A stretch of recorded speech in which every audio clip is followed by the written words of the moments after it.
우리의 속이 따뜻해지면 좋을 것 같습니다. 인사 한번 나누세요. 오늘은 더 자리가 후원 같은데 축복합니다. 사랑합니다. 제가 기도하고 말씀 나눕니다. 하나님 감사합니다. 주님의 말씀 앞에 무릎을 꿇습니다. 오늘도 친히 말씀하셔서 이 말씀의 생명 강수 가운데 우리 모든 성도님들이 다 젖고 그 은혜의 강수에 젖어서 하나님을 더욱더 알아가고 하나님의 영으로 충만한 시간으로 주님 함께하여 주옵소서. 어둠의 권세가 이 말씀을 앗아가지 않도록 주님께서 함께 하실 믿사옵고 예수 그리스도의 이름으로 기도하옵나이다. 아멘. 오늘은요 구약성경 열왕기하 11장을 우리가 같이 나눌 것인데요. 이름들이 상당히 좀 구약의 이름들이라 어려울 수 있고 이 배경을 좀 아셔야만이 또 이제 이해를 하실 수 있을 것 같아요. 자, 오늘의 이 말씀의 제목은 뭐냐면요. 개역입니다. 개역. 자, 내일이 며칠입니까? 내일이 10월 31일이죠. 10월 31일이 지금으로부터 500년 전에, 정확히 500년 전에요. 정확히 500년 전에 독일의 마르틴 루터가 종교개혁을 일으킨 날입니다. 그날이, 내일이. 그러니까 오늘은 이제 주일로, 종교개혁 주일로 우리가 이제 섬깁니다. 오늘도. 그래서 오늘 제목을 그 종교개혁에 맞게, 종교개혁 주일이니까 종교개혁에 맞게 딱 이 본문이요. 우리의 주시는 이 매일 기도 본문이 딱 여기에요. 개혁. 여호야다의 개혁 이 부분이고 더군다나 우리나라에 딱 어울리는 메시지예요. 오늘이. 무엇이 개혁인가? 여호야다라는 인물 한번 주목해 보시기 바랍니다. 여호야다. 남유다라는 분열 왕국 중에 남유다라는 왕국이 있죠. 남유다의 왕통이 계속 이어지는데 위기가 왔습니다. 자, 저기 화이트보드를 잠깐 보시면서 들으셔야 될 것 같아요. 복잡하죠? 화이트보드가 이만저만 복잡한 것이 아닙니다. 저도 저 그림을 그리기 위해서 아주 자, 이쪽에 있는 이 왼쪽에 있는 쪽이 남유다 왕들이에요. 그리고 오른쪽에 있는 오른쪽은 북이스라엘 왕국의 왕들인데 왜 지금 남유다와 북이스라엘 왕들을 나란히 제가 이해하냐면 이 아합이라는 왕이 있죠. 아합이라는 왕과 이세벨 사이에 난 자식 중에 아달랴라는 공주가 있었어요. 이 아달랴라는 공주를, 이 아달랴라는 이름도 잘 기억하세요. 아달랴라는 이 공주를 남유다의 여호람 왕자와 결혼을 시켰어요. 사돈을 맺었어요. 서로 이렇게 적대 관계에 있던 남유다와 북이스라엘이 드디어 사돈 관계를 맺습니다. 자, 북이스라엘의 아달랴라는 공주와 남유다의 여호람이가 결혼을 해요.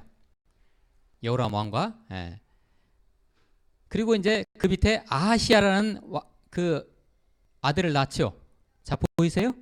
아하시아라는 아들을 낳았어요. 자, 이쪽에 다시 북이스라엘 쪽 오셔가지고 자, 아합 왕 다음에 아하시아라는 아들이 왕을 하다가 그 다음에 그 동생인 요람 옆에 여호람이라고 되어 있죠. 여호람이 왕이 됩니다. 이 북이스라엘에 여러분 우리가 같이 공부해 본 바와 같이 북이스라엘의 이 아합과 이세벨이 얼마나 바알신을 갖다가 섬겼으면 이 나라가 엉망이에요. 나라가 엉망이에요. 바알신이 나라를 완전히 장악하고 있는 거예요.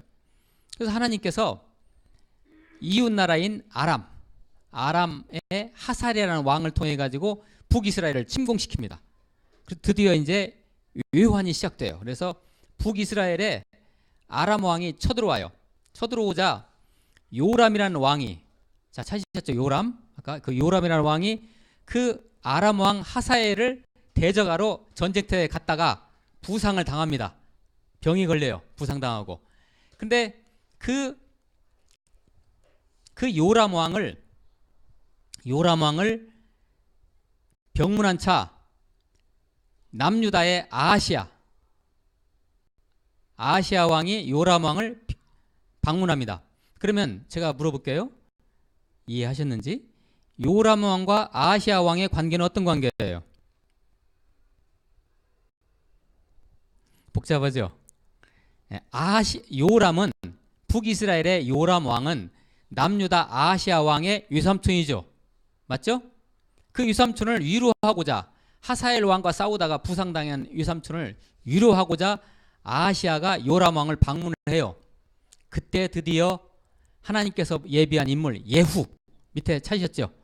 예후가 칼을 뽑아가지고 다 살상을 하기 시작합니다.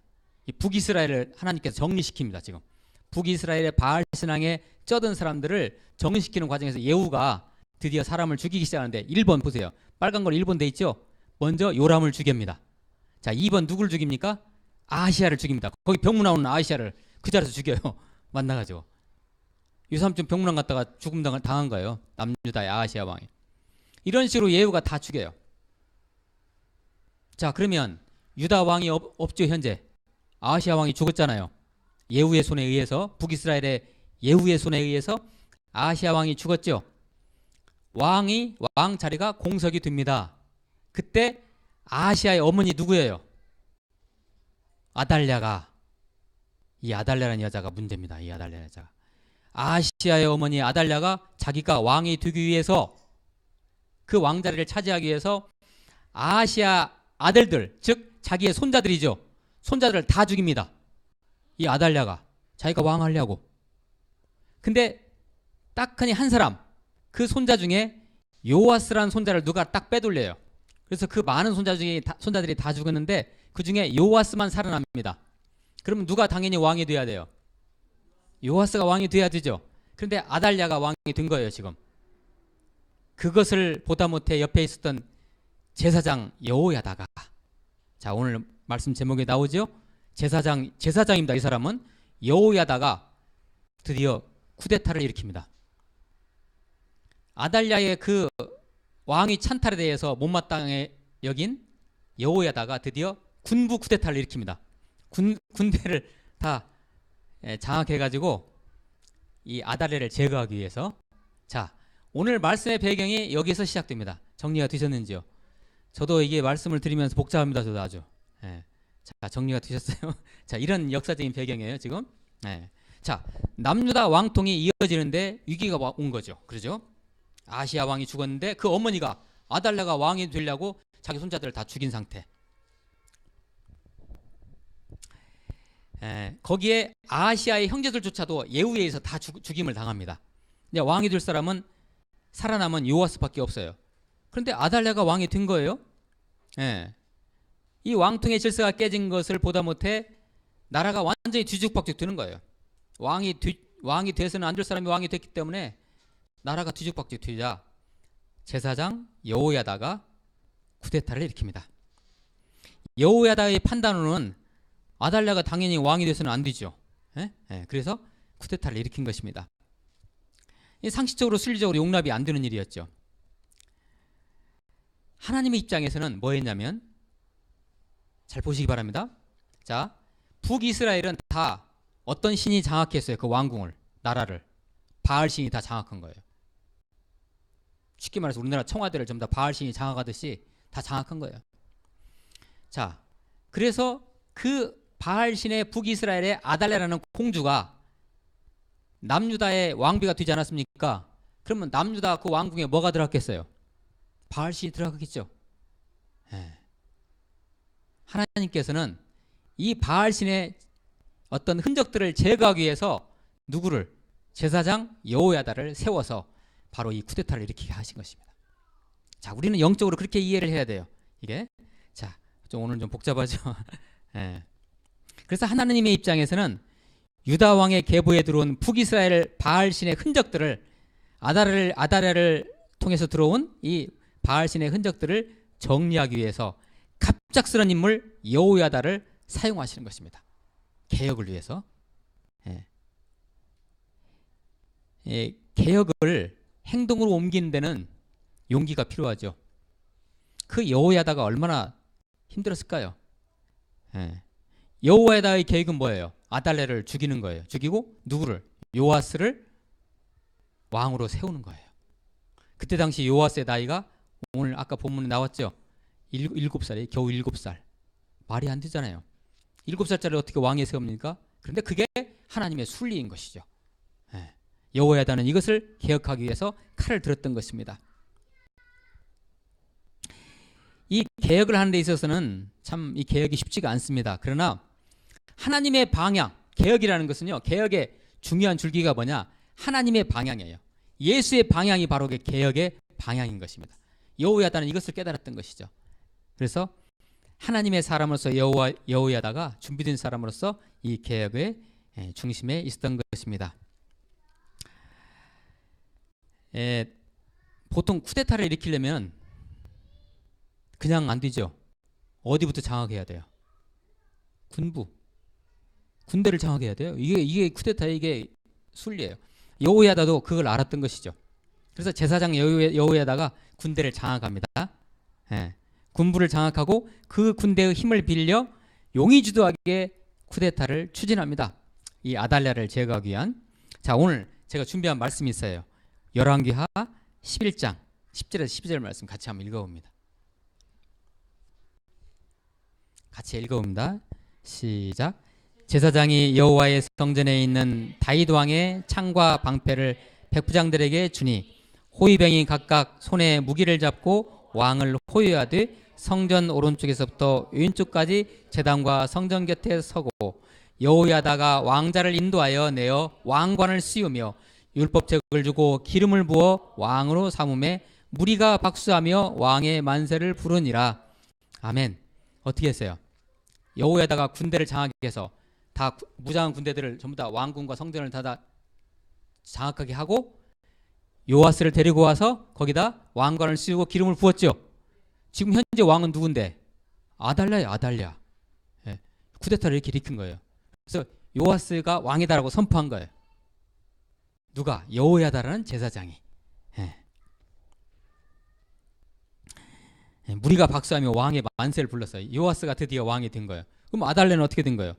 죽을 일만 남은 거예요. 이제 누구에 의해서 죽어요? 아달랴가 바로 이 여호야다의 준비한 군사들에 의해서 밖으로, 성전에서 안 죽이고 왕궁에서 안 죽이고 밖으로 끌어내서 죽여버려요. 어디에, 오늘 말씀 어디에 나와요? 20절에 나오죠? 온 백성이 즐거워하고 온 성이 평온하더라. 아달랴를 무리가 왕궁에서 죽인 게 아니라 표현에 이렇게 됐지만 왕궁 밖에서 죽인 거예요. 왕궁 밖에서 칼로 죽였더라. 이렇게 해서 쿠데타가 성공했어요. 드디어 요아스가 왕이 된 것입니다. 자, 오늘 말씀을 잠깐 제가 더 설명을 드려볼게요. 오늘 말씀을 한번 보십니다. 우리나라의 작금의 상황과 잘 이렇게 연결시켜서 한번 보시면 더 이해가 될 것 같습니다.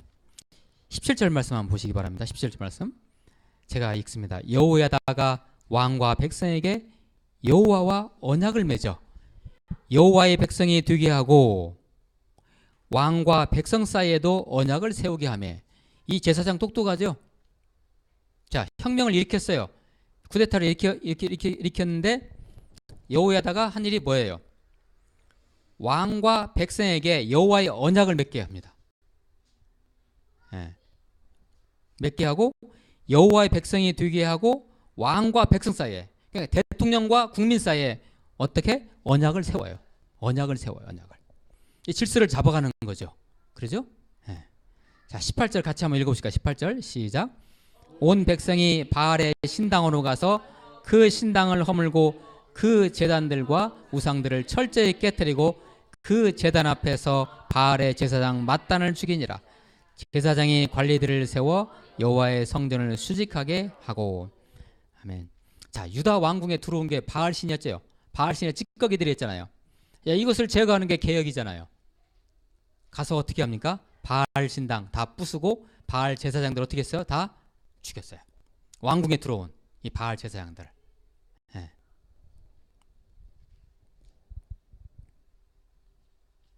바로 이게 종교개혁이죠. 여호야다가 바로 종교개혁한 거죠. 그렇죠? 그 바알 신들을 전부 다 척결했기 때문에. 자, 19절 또 같이 읽어봅니다. 시작.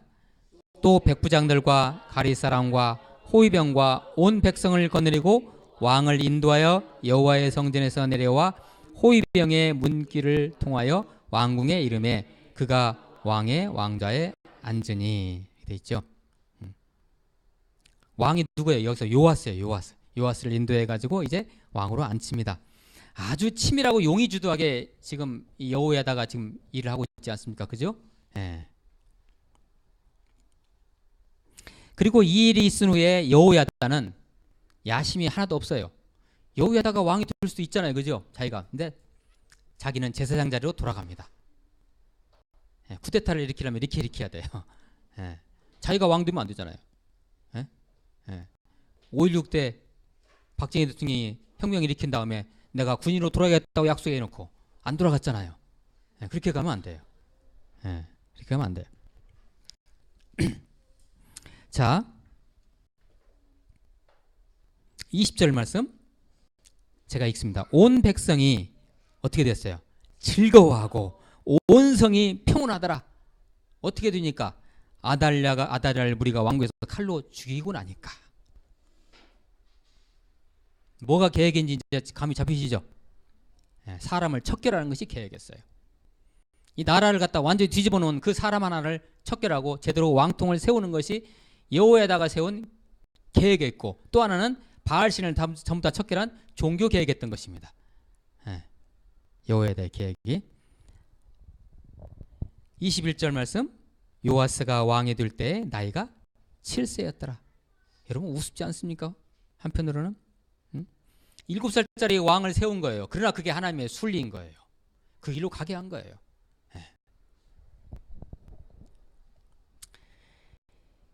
역사적인 나라 남유다의 얘기지만 참 저는 이 말씀을 준비하면서 부러웠습니다. 이렇게 개혁을 할 수 있는 지도자가 있었다는 것이 참 부러웠어요. 지금 우리 대한민국 통치 정치가 완전히 방향을 잃어버렸습니다. 안타까운 것은 이러한 무정부 상태에서 나라에 조언해 줄 수 있는 원로가 없다는 것입니다. 지도자도 없어요. 지주가 없어요. 나라의 지주가. 2000년대 새천년 들어서 우리 대한민국은 최대의 위기를 맞이하고 있습니다. 지금 나라가 우왕좌왕하고 있지 않습니까? 지금 갈피를 붙잡고. 다시 한번 우리 오늘 말씀을 생각해 봅니다. 왕이 공석일 때 바알에 뿌리를 둔 저 아달랴라는 그 왕비, 그 여자가 왕위에 앉자 하나님의 제사장 여호야다가 개혁의 칼자루를 휘두릅니다. 하나님과 왕과 백성 사이에 서로의 언약을 제대로 세웁니다. 그리고 나라의 국기를 흔든 근본 뿌리 무엇입니까? 바알신이죠. 바알신을 숭배한 아달랴라는 여자였죠. 그 바알 제사장을 다 죽이고 결국 아달랴를 죽이고, 그리고 여호와의 성전을 갖다가 제대로 수직하고 제대로 복원하고, 그리고 예배를 회복시킵니다. 이게 진짜 개혁입니다. 제대로 된 질서 속에서의 왕이 될 사람 요아스를 왕자에 앉힙니다. 우리가 아까 읽었죠 같이. 그리고 아달랴를 칼로 죽였다고 되어 있습니다. 그 아달랴라는 여자는 다시 말씀드리지만 바알의 하수인이었어요. 정통 왕위 계승자도 아니었고 나라의 국기를 뒤흔든 장본인이었습니다. 그것이 제거된 것입니다. 이것이 개혁입니다. 하나님의 방향, 하나님의 본질, 하나님의 질서가 회복된 것입니다. 나라에. 여호야다의 개혁이 이루어져 요아스가 왕이 되었을 때 나이가 몇 세요? 7세였다는 것입니다. 이 나라, 우리 대한민국 누가 제사장 여호야다의 역할을 해야 될까요? 한번 생각해 보세요. 누가 해야 돼요 지금? 내일이 10월 31일입니다. 종교개혁 500주년 기념일입니다. 내일이. 마틴 루터가 비텐베르크 대학 게시판에 로마 가톨릭에 대한 반박문 95개 양을 비텐베르크 대학 게시판에 쫙 써놓고 드디어 종교개혁이 시작됩니다. 실은 마틴 루터는 그때 벌벌 떨고 있었어요. 대담하게 한 것이 아니고. 어떤 기치로 제가 저 빨간 글로 써놨죠. 솔라, 이게 라틴어입니다. 솔라 피데, 솔라 스크립투라, 솔라 그라티아. 오직 믿음으로, 오직 성경으로, 오직 은혜로. 이것이 바로 종교개혁의 기치였어요. 이게 종교개혁의 방향이죠.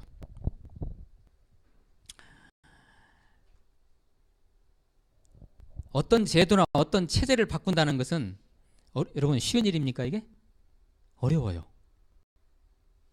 우리나라 이런 상황 개혁하기가 쉬울까요? 어디서 해야 할지 몰라요. 참 어려워요.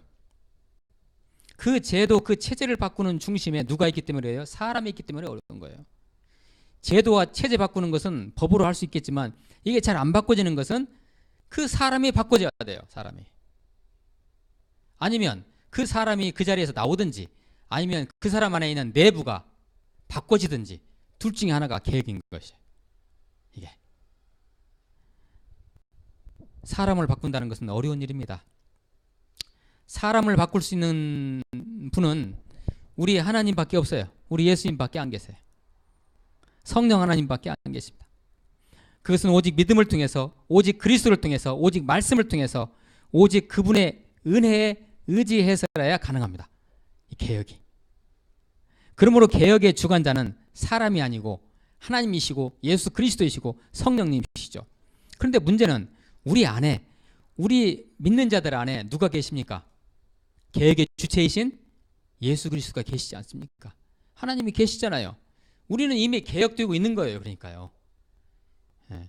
개혁을 우리가 삶 속에서 누리지 못하는 것은 우리 책임이에요. 이제. 이미 예수 그리스도가 우리 안에 계시잖아요. 그렇죠? 예. 우리 안에, 우리의 삶 속에, 나의 마음 속에 개혁되어야 할 부분이 무엇일까요? 한번 생각해 보시기 바랍니다. 이 종교개혁주의를 맞이해서. 내 가정에서, 내가 인간관계 속에서, 나의 직장 속에서, 나의 삶에서 개혁되어야 할 부분이 무엇인가? 예. 여간 쉽지가 않죠 이게? 예. 쉬운 문제가 아니죠. 예. 우리가 오늘날 그리스도인으로서 삶을 살아가는데 잘 안 된다. 마음은 원이로되 육신이 잘 안 따른다. 이런 핑계만 앞세우지 마시고 이미 우리 안에 있는 개혁을 누리시기를 축복합니다. 예. 우리는 지금 개혁되고 있는 거예요. 지금 예수 안에서. 예. 이미 우리 안에 개혁의 방향이 잡혀져 있습니다. 다시 말씀드리지만 그것은 오직 예수예요. 저기 나온 대로. 오직 말씀, 오직 믿음, 오직 은혜. 이것이 개혁의 방향이에요. 개혁의 방법이에요. 열쇠는요, 철저한 우리 안에 있는 개혁 의지를 행동으로 옮기는 것입니다. 이제. 우리 안에 이미 개혁의 주체가 있으니까. 나라가 참 시끄럽습니다. 지금 우리나라에 지금 제사장 여호야다가 기뇨합니다. 누가 제사장입니까? 성경 말씀에 의하면 너희는 왕 같은 제사장이라 했지 않습니까? 우리 그리스도인들이 제사장이죠. 예. 왕 같은 제사장인 우리 한국 교회가, 우리 믿는 자들이 그 역할을, 여호야다 같은 그 개혁자의 역할을 조용하면서도 강력하게 해 나갔으면 좋겠습니다. 어떻게 행동해야 할지 여러분들이 기도하시면서 인도 받으세요.